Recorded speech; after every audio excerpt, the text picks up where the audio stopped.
How did a university end up with more money than entire countries? And more importantly, can that fortune shield it from the power of a president like Donald Trump?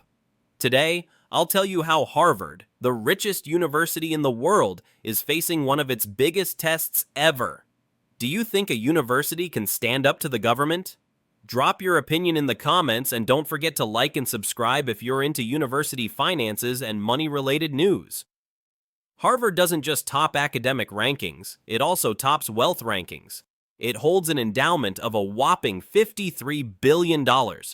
That's more than the GDP of over 120 countries, including Iceland, Bolivia, and Paraguay. How did they get there? Massive donations, smart investments, and strict financial management. But here's the catch. Most of that money is locked into specific uses: scholarships, medical research, academic programs. But now, Harvard is in the political spotlight. President Donald Trump froze more than $2.2 billion in federal funds allocated to the university. Why? Because Harvard refused to comply with government demands about hiring, curriculum, and student admissions. Trump even threatened to revoke their tax-exempt status and ban the admission of international students. Harvard hit back, loud and clear. No government should dictate what a private university can teach. That's from Harvard President Alan Garber.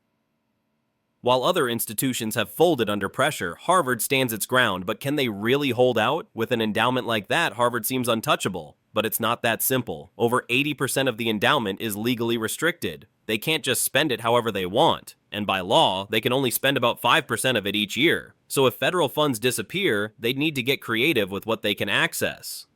Luckily, Harvard has a few more cards to play: a $45 million surplus, over $61 billion in liquid assets and investments, and a $1.5 billion revolving credit line. All that gives them room to breathe, at least for now. A lot of people ask, if Harvard is so rich, why does it need public money? Here's the short answer. Because that money doesn't go to tuition, it funds scientific and medical research. Hospitals like Massachusetts General, which are legally separate from the university, rely on federal grants to research cancer, HIV, organ transplants, and more. And even though Harvard is expensive, tuition tops $79,000 a year, many students don't pay that.